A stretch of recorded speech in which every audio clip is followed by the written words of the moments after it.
আসসালামু আলাইকুম বন্ধুরা, আশা করি সবাই ভালো আছেন। ইরানের ভেতরের পরিস্থিতি খারাপ।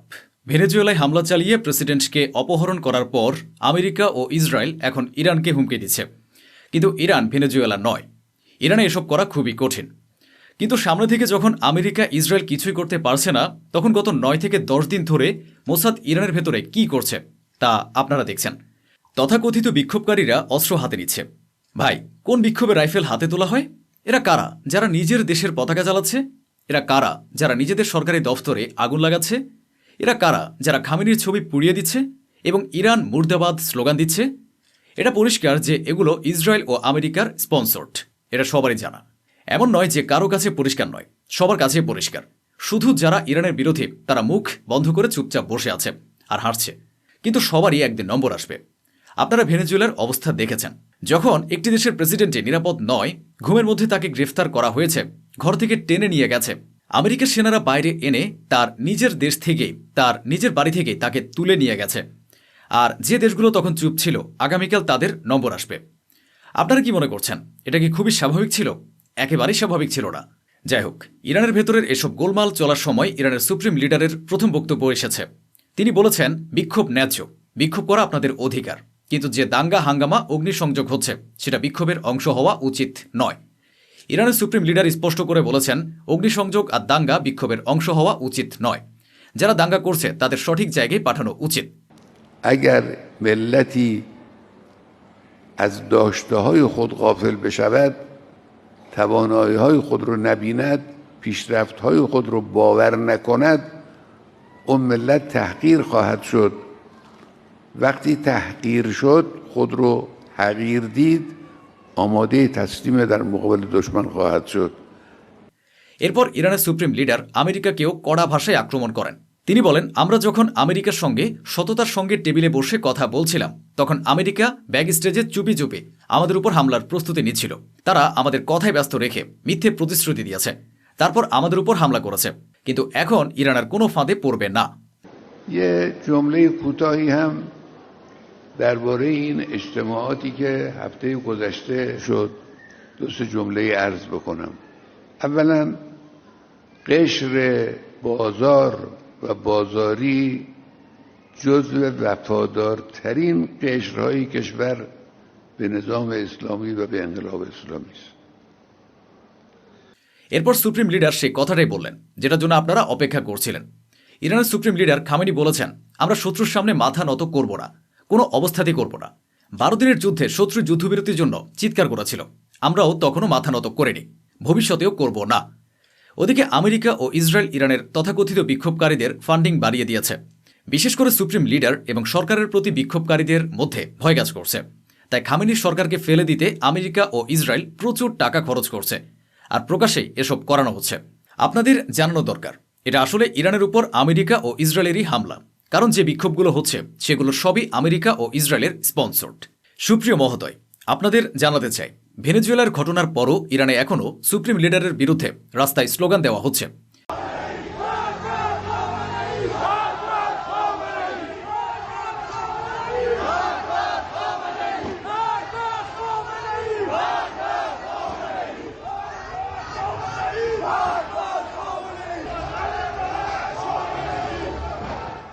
এটা যদি বিশ্বাসঘাতকতা না হয় তাহলে আর কি? আচ্ছা, ছেড়ে দিলাম সুপ্রিম লিডারের বিরুদ্ধে স্লোগান হোক, ঠিক আছে, কিন্তু রেজা পাহলুবি যে আমেরিকান ও ইসরায়েলি মানসিকতার, তার সমর্থনেও ইরানের মানুষ রাস্তায় নেমেছে।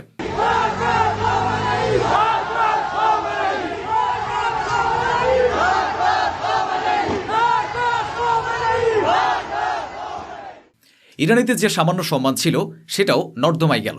যদি এখানে মোদিজির পুলিশ হতো তাহলে কি করত? আপনাদের মোদিজির পুলিশ হলে 15 মিনিটের মধ্যে সব খেলা শেষ করে দিত। ধরাধরি, গ্রেফতার, পায়ে গুলিবর্ষণ, রাবার বুলেট ফায়ার। রাবার বুলেটের কথায় মনে পড়ল, ইরানের পুলিশ পুরো 10 দিন বিক্ষোভের পর এখন রাবার বুলেট ফায়ার শুরু করেছে।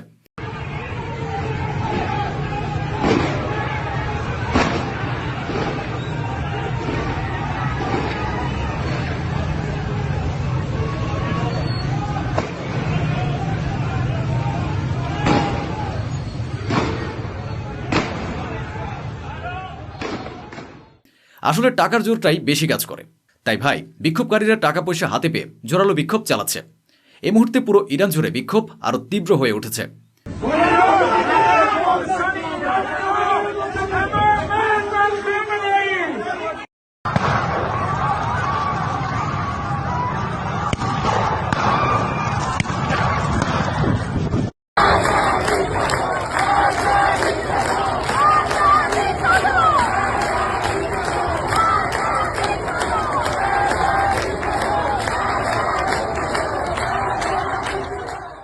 মহোদয়গণ, আপনাদের জানাতে চাই, ইরানের প্রেসিডেন্টও ক্ষুব্ধ হয়েছেন। তিনি স্পষ্ট ভাষায় বলেছেন, আমাদের অঞ্চলে যে অস্থিরতা সৃষ্টি হয়েছে তার পেছনে আমেরিকা ও ইসরায়েলের হাত রয়েছে। আর আমেরিকা ও ইসরায়েল নিজেরাই গোলমাল পাকিয়ে এখন শান্তির কথা বলছে। গোলমাল তারাই করছে, আবার শান্তির কথাও তারাই বলছে। این چیزایی رو که مزخرفاتی که رئیس جمهور آمریکا و این جنایتکاران تو منطقه ادعا میکنن که مثلا شما ما میاییم مثلا دموکراسی برقرار، بدبختی ها و مشکلات رو تو منطقه شما و دار دستتون تو این আল্লাহু আকবার, আল্লাহু আকবার, আল্লাহু আকবার। বিক্ষোভকারীদের সঙ্গে সংঘর্ষের সময় আইআরজিসির আরেক কর্মকর্তা নিহত হয়েছেন। নিন, ইরান প্রমাণ পেশ করেছে। দেখুন, মোসাদের জন্য কাজ করে এমন লোকজন যারা ইরানের ভেতরে সক্রিয় ছিল, ইরান তাদের অনেককে গ্রেফতার করেছে। ক্যামেরার সামনে তারা স্বীকার করেছে, হ্যাঁ, ইসরায়েলের নির্দেশে এবং ইসরায়েলের ফান্ডিংয়ে টাকার বিনিময়ে আমরা ইরানের ভেতরে এই বিক্ষোভ ক্যাম্পেইন চালাচ্ছিলাম। মহোদয়গণ, ডোনাল্ড ট্রাম্প শুরু থেকেই লোভী। সে তেলের পেছনে থেকেছে। বিশেষ করে রাজনীতিতে আসার পর থেকেই সে ইরানের উপর হামলা করতে চেয়েছে। তার একটি পুরনো ভিডিও ভাইরাল হয়েছে। 1980 সালে, মানে ইরানে বিপ্লব আসার প্রায় 1 বছর পর, ডোনাল্ড ট্রাম্পের যৌবনে সে ভিডিওতে একটি সাক্ষাৎকার সামনে এসেছে। সেখানে সে বলেছে, আমরা খুব বড় ভুল করেছি। ইরানে যে বিপ্লব হলো, সে সময় আমাদের ইরানের উপর হামলা করা উচিত ছিল। ইরান দখল করা উচিত ছিল, কারণ ইরানের কাছে তেলের বিশাল ভাণ্ডার আছে। আমি যদি তখন প্রেসিডেন্ট বা নেতা হতাম, আমি হামলা করতাম। তাই আজও আপনি ট্রাম্পকে দেখলে বুঝবেন, ইরানের উপর হামলার কোনো সুযোগ সে ছাড়ে না। পুরো খেলাটাই তেলের। Obviously, you're advocating that we should have gone in there with troops, etc., and brought our boys out. I absolutely feel that, yes. I don't think there's any question, and there's no question in my mind. I think right now would be an oil-rich nation, and I believe that we should have done it, and I'm very disappointed that we didn't do it, and I don't think anybody would have held us in abeyance. I don't think anybody would have been angry with us. আর হামলার কথা যখন উঠেছে, তখন বলি, ইরানের একটি hacker group হান্দালা এমন কাণ্ড করে বসেছে যে ইসরায়েলিরা দিশেহারা। ভেবে দেখুন তো, আইফোনকে হ্যাক করতে পারে এই নারীটি, যিনি একজন ইসরায়েলি নারী কর্মকর্তা। ভাই, হোয়াটসঅ্যাপে আপনি কত রকমের অশালীন কথা বলেন, তা আপনি জানেন, আল্লাহ জানেন, আর আপনার গার্লফ্রেন্ড জানে। এখন এই নারী ইসরায়েলি মন্ত্রীর হোয়াটসঅ্যাপ হ্যাক করা হয়েছে। তার ফোন হ্যাক করেছে ইরানি হান্দালা হ্যাকার গ্রুপ, এবং তারা ছবিও প্রকাশ করেছে, চ্যাট লিক করেছে। এই দেখুন সেই চ্যাট, দেখুন হান্দালার সিলও লাগানো আছে। হান্দালা প্রমাণ দিয়েছে যে আমরা এই নারীর সব চ্যাট ও ছবিগুলো হ্যাক করেছি। ব্যক্তিগত ছবি যেগুলো ছিল, সেগুলো সাধারণত কোনো কর্মকর্তা গোপন রাখে, নিজের ঘনিষ্ঠদের মধ্যে সীমাবদ্ধ রাখে। সেসব ছবি প্রকাশ করে দেওয়া হয়েছে। এছাড়া এর আগেও ইসরায়েলের অনেক কর্মকর্তার, এমনকি ইসরায়েলের শীর্ষ নেতাদেরও ফোন এই একই ইরানি হ্যাকার গ্রুপ হ্যাক করেছে এবং তাদের ডেটা লিক করেছে। শুধু তাই নয়, এই ইরানি হান্দালা হ্যাকার গ্রুপ, আপনারা দেখতেই পাচ্ছেন, ইসরায়েলের গোয়েন্দা সংস্থার সঙ্গে যুক্ত কর্মকর্তাদের ছবিও প্রকাশ করেছে এবং তাদের উপর পুরস্কার ঘোষণা করেছে। এখন ভাবুন তো, একটি ইরানি গ্রুপ ইসরায়েলের জন্য কতটা ভয়ঙ্কর হয়ে পড়েছে। এই হান্দালা গ্রুপই একটি ভিডিও প্রকাশ করেছে। এটি 12 দিনের যুদ্ধের সময়কার, যে ছবিগুলো লুকিয়ে রাখা হয়েছিল। হান্দালা গ্রুপ সেগুলো ফাঁস করে দিয়েছে। তারা বিশ্বকে দেখিয়ে দিয়েছে ইরানের ক্ষেপণাস্ত্র ইসরায়েলের কী অবস্থা করেছিল। এদিকে বড় ধরনের খবর প্রকাশ পেয়েছে, বড় ডেভেলপমেন্ট। অবশেষে রাশিয়া ইরানকে MI-28 অ্যাটাক হেলিকপ্টার ডেলিভারি দিয়েছে, পাঠিয়ে দিয়েছে, হস্তান্তর করেছে। অন্যদিকে ইসরায়েল প্রতিদিনের মতোই আবারও লেবাননের উপর বড় হামলা চালিয়েছে। লেবাননের আকাশে লাগাতার ইসরায়েলি ড্রোন উড়তে দেখা যাচ্ছে। ওদিকে দ্য জেরুজালেম পোস্ট নিজেই ছেপেছে যে রিসেপ তাইয়েপ এরদোয়ান কোনো মধ্যস্থতাকারী নন, তিনি ইসরায়েলের একজন কট্টর ও বড় শত্রু। এদিকে গাজার উপর ইসরায়েলের বোমাবর্ষণ এখনও চলছে। হেলিকপ্টার থেকে গাজায় বোমা ফেলছে ইসরায়েল।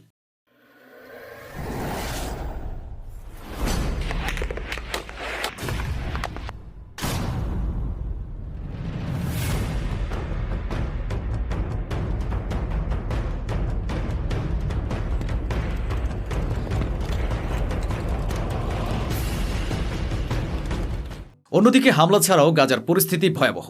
বন্যা আছে, ঝড় আছে, জায়গায় জায়গায় পানি জমে আছে, আবর্জনার স্তূপ, বিশুদ্ধ পানির অভাব, খাবার নেই। মানুষ চরম কষ্টে আছে, শীতে পরার মতো কাপড়ও নেই। দেখুন। انزل انزل يلا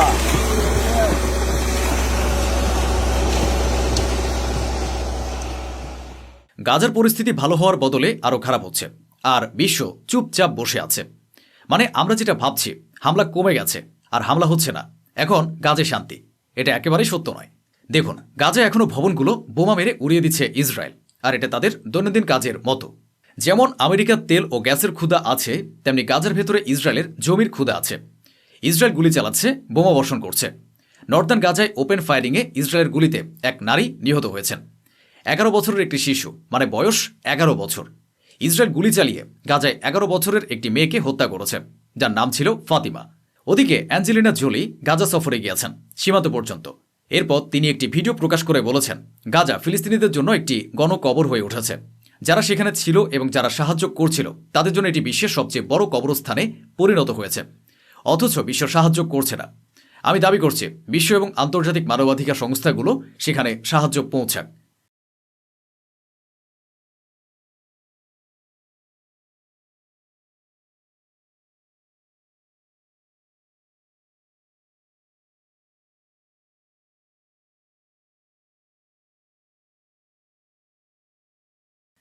এবার চলুন আপনাদের ওয়েস্ট ব্যাংকে নিয়ে যায়। ওয়েস্ট ব্যাংকে ইসরায়েলি সেনাবাহিনীর নির্যাতন অব্যাহত রয়েছে এবং অনেক ফিলিস্তিনিকে ওয়েস্ট ব্যাংক থেকে গ্রেফতার করা হয়েছে। আরবরা চুপ হয়ে গেছে, কিন্তু অন্তত তুরস্ক কথা বলছে। তুরস্কের প্রেসিডেন্ট রিসেপ তাইয়েপ এরদোয়ান বলেছেন, যুদ্ধবিরতি হওয়ার সত্ত্বেও এখনও গাজার ভেতরে ইসরায়েল সাহায্য ঢুকতে দিচ্ছে না। তারা প্রতিদিন মানুষ মারছে, প্রতিদিন হামলা চালাচ্ছে।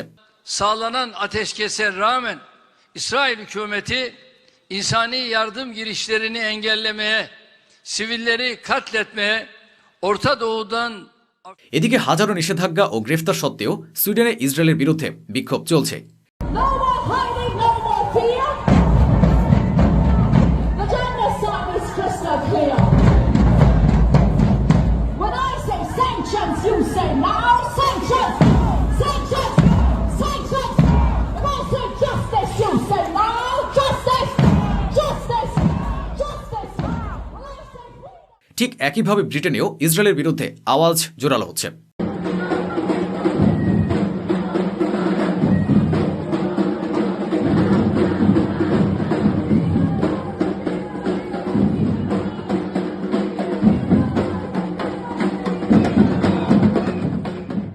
ইসরায়েলের সেনার দাপট ভেঙে যাচ্ছে, অবস্থা টাইট।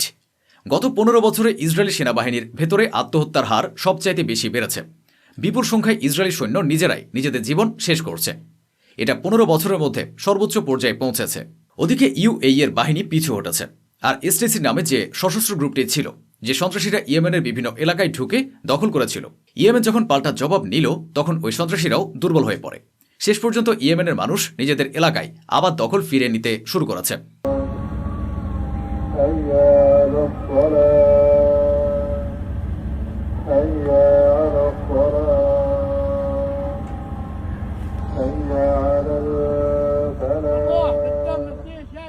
এরপর ইউএই বলছে এসটিসি আর ইয়েমেন যেন আলোচনার মাধ্যমে বিষয়টি মিটিয়ে ফেলে। দুষ্কর্ম তো তোমরাই করেছিলে, তোমরা যদি উস্কানি না দিতে তাহলে ওদের এত সাহস হতো না, এমন অনুপ্রবেশও হতো না, আর এখন ভালো শাস্তি চাইছো। তো বন্ধুরা, এই ছিল আজকের আয়োজন, যা স্বচ্ছভাবে আপনাদের সামনে তুলে ধরা হলো। আপনার মতামত কমেন্টে লিখবেন, আমি সব কমেন্ট মন দিয়ে পড়ি, এতে আমার লাভ হয়, কারণ বুঝতে পারি যে আপনারা আমাদের খবরগুলো বুঝছেন।